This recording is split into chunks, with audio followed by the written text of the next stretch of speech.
Ito po yung aerial view ng ating 14.7 hectares dito sa Pusurubio, Pangasinan. At yung residential farm lot niya ay 12.6 hectares. Pwedeng yun lang po ang kunin ninyo. At ito po ay may rice land na 2.1 hectares.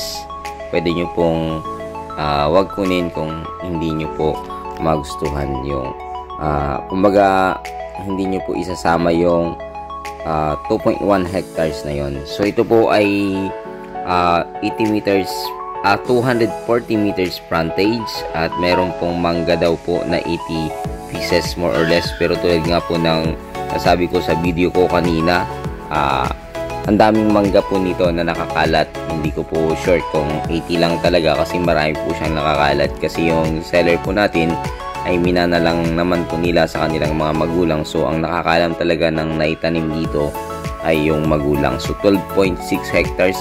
Bawat pinuntahan ko po kasi yung sulok niyan ay may nakatanim na mangga. So medyo malalayo yung distansya nila, pero halos kumbaga hindi ganun kalayo. Kaya ang alam ko baka susobra siya sa 80 or 100 pieces na mango trees. So ito po ay napakaganda kasi dito sa part na dito sa mga malalapit sa area ay may mga sinusubdivide lot na dyan, at mahal po ang bentahan po nila ng subdivide lot dyan sa area na yan. Nasa 700 up ang bentahan. Pinakamura daw po yung 700 per square meter po nila dyan. Pero itong lupa na ito ay 350. Sagot po nila yung capital gain tax at estate tax. At maganda pa nito ay mayroon siyang mountain view. Tanaw na tanaw po yung kung napapadaan po kayo ng season, yung bundok po doon ay makikita ninyo. At sa Tiplex, yun yung nakikita sa bundok doon, makikita rin po ninyo yun.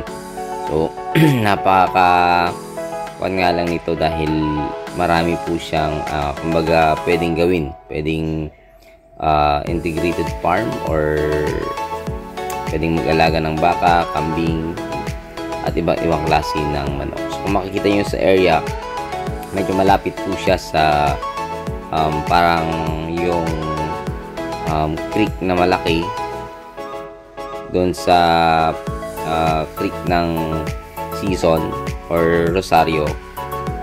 So pero hindi po siya binaba sa part na yan dyan sa lugar. So yan po, 230 meters frontage more or less. Napakaganda po nito. At kung mabisita nyo po ito ng personal, maganda rin po. Kasi from town proper daw po ito ay nasa 7 kilometers sabi po ng ating kasama. Pero dun kasi kami dumaan sa Manawag, kaya hindi ko po kumbaga mas malapit po kasi kami sa Manawag, kaya dun po kami dumaan. Kung magpupusurubyo kasi kami medyo mas malayo, pero sabi ko nga pag bibisitahin po ng magkagusto rito ay pupunta po tayo ng bayan ng Pusurubyo. So ulitin ko, ito ay aerial view po ng ating 14.7 hectares. Pwede po ang 12.6 hectares lang ang kunin at maiwan yung rice land na 2.1 hectares. Kung makikita nyo po sa left side, yan po yung rice land po niya, yung kulay parang brown siya na nagbibidge. Yan, may tubig na kasi nga po tag-ulan na po ngayon dito sa tag-ulan na po ngayon.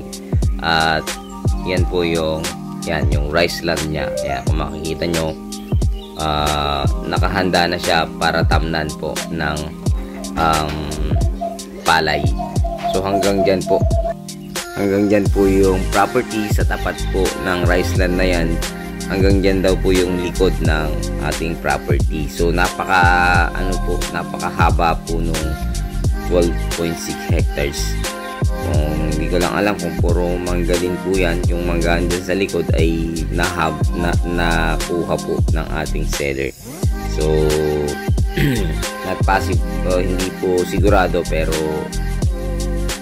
ang alam ko hanggang dito lang talaga itong part na ito, yan. So hindi po nakuha yung likod, yung maraming mangga dito sa likod. Yung part na ito lang, yan.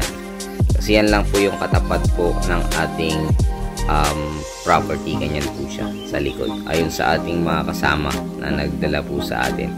So ganyan lang po, para makita nyo lang po, may idea po kayo sa ating inaalok na lupa. So makikita nyo po ito, ang buklaw na yan po yung napuntahan po natin. Kaya lang hindi ko na napuntahan yung rice land kasi medyo masukal po yung sa dadaanan.